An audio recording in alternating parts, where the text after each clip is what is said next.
নমস্কার, আমি মনীষা রান্নাঘরে আপনাদের সকলকে স্বাগত জানাই। আজকে আপনাদের সাথে শেয়ার করব বাঙালির খুবই একটি জনপ্রিয় জলখাবার, যা হলো ঘুগনি। যার জন্য আমি প্রথমেই একটা প্রেসার কুকারে ভিজিয়ে রাখা মটর কলাই নিয়েছি, আর তাতে দিয়ে দিচ্ছি অল্প হলুদ আর স্বাদ মতো লবণ, আর তারই সাথে দিয়ে দিচ্ছি অল্প পরিমাণে জল। জলটা দিয়ে কুকারে 2টো সিটি দিয়ে সেদ্ধ করে নেব। ওদিকে কলাইটা সেদ্ধ হতে হতে এদিকে একটা কোঁড়া নিয়েছি। কোঁড়াটা বেশ ভালো করে প্রথমে গরম করে নিয়ে দিয়ে দিচ্ছি বেশ খানিকটা সাদা তেল। তেলটাকে কড়াইতে ভালোভাবে স্প্রেড করে নিচ্ছি। তেলটা গরম হয়ে গেছে ভালো করে। এবার এর মধ্যে দিয়ে দিচ্ছি কুচনো আলু, আর দিয়ে দিচ্ছি পরিমাণ মতো হলুদ, আর দিচ্ছি স্বাদ মতো লবণ। লবণ আর হলুদ দিয়ে আলুটাকে বেশ ভালো করে গ্যাসটা কমিয়ে একটু ভাজা ভাজা করে নেব। আলুটাকে মোটামুটি একটু লাল করে ভেজে নিয়েছি। ভেজে এবার তুলে রেখে দিচ্ছি অন্য একটা পাত্রে। এরপর ওই একই কড়াইতে দিয়ে দিয়েছি বেশ খানিকটা সর্ষে তেল। তেলটা গরম করে তার মধ্যে দিয়ে দিচ্ছি সরু সরু করে কেটে রাখা 2টো বেশ বড় সাইজের পেঁয়াজ। পেঁয়াজটাকে দিয়েও বেশ ভালো করে লাল লাল করে ভেজে নিচ্ছি। ওদিকে পেঁয়াজটা ভাজা হতে হতে এদিকে একটা প্যান নিয়ে একটা মশলা তৈরি করে নিচ্ছি, শুকনো মশলা। যার জন্য নিয়েছি শুকনো লঙ্কা, এলাচ, দারচিনি, লবঙ্গ, গোটা জিরে আর গোটা ধনে।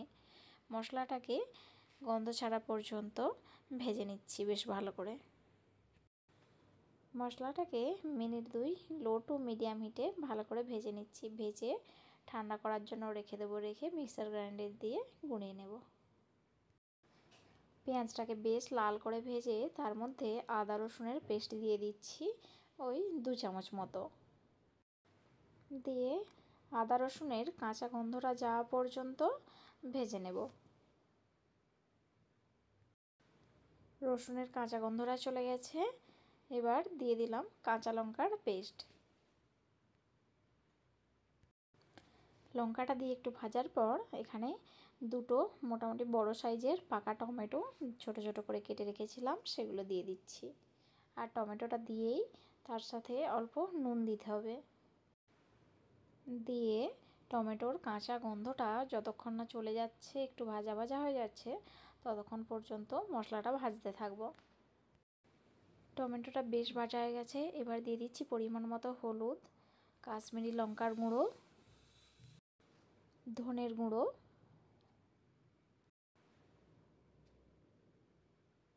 আর জিরে গুঁড়ো। সব কিছু এবার মশলার সঙ্গে ভালো করে মিক্স করে যতক্ষণ না হলুদের কাঁচা গন্ধটা চলে যাচ্ছে ততক্ষণ কষিয়ে নেব। হলুদের কাঁচা গন্ধটা চলে গেছে। এবার অল্প একটু জল দিয়ে মিনিট 5-7 মতো মশলাটা লো ফ্লেমে কষতে দিচ্ছি। মশলাটা বেশ ভালো করে কষানো হয়ে গেছে, মশলা থেকে তেল ছাড়ছে।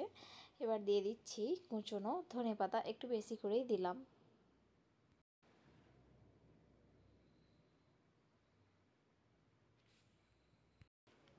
মশলাটা বেশ ভালো করে কষিয়ে নিয়ে এবার আলুটা আর মটরটা অ্যাড করে দিলাম ওই মশলার মধ্যে।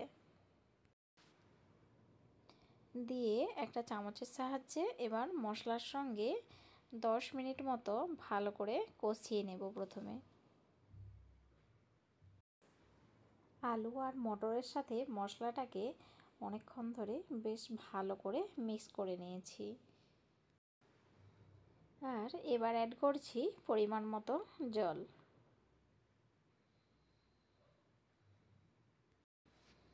জলটা দিয়ে মিনিট 5-7 মতো বেশ ভালো করে ফুটিয়ে নেব।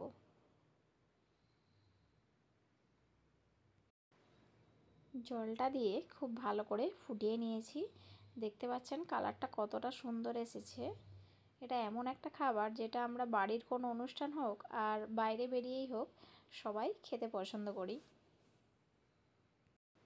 আর যা লুচি, রুটি, পরোটা বা মুড়ি বা এমনিই খেতে খুবই পছন্দ করে থাকি আমরা সকলেই। যতই নিত্য নতুন ব্রেকফাস্ট আমরা খেয়ে থাকি না কেন, ঘুগনির কাছে কিন্তু কোনো কিছুই যায় না। এবার শেষে দিয়ে দিচ্ছি বেশ খানিকটা ধনেপাতা কুঁচো, আর দিয়ে দিচ্ছি যে মশলাটা ভেজে রেখেছিলাম, এটা কিন্তু মাস্ট, এটা দিতেই হবে। ঘুগনির আসল টেস্টটা কিন্তু এই মশলাটাই আনবে। শেষে এই মশলাটা কিন্তু অবশ্যই দিতে হবে। মশলাটা দিয়েও বেশ ভালো করে মিক্স করে নিলেই তৈরি হয়ে যাবে ঘুগনি।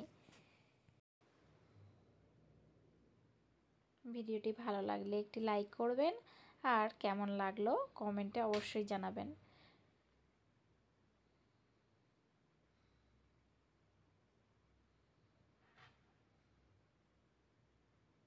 এইভাবে কিন্তু অবশ্যই এই স্পেশাল মশলা দিয়ে বাড়িতে ঘুগনিটি ট্রাই করবেন, খেতে অসাধারণ হয়। একদম মনে হবে মেলাই থেকে কিনে খাওয়া। আর তার সাথে যদি থাকে এরকম স্যালাড, আর সাথে লেবু আর ধনেপাতা আর জিরে ভাজা, তাহলে তো অসাধারণ লাগে। ভিডিওটি প্রথম থেকে শেষ পর্যন্ত দেখার জন্য সকলকে জানাই অসংখ্য ধন্যবাদ।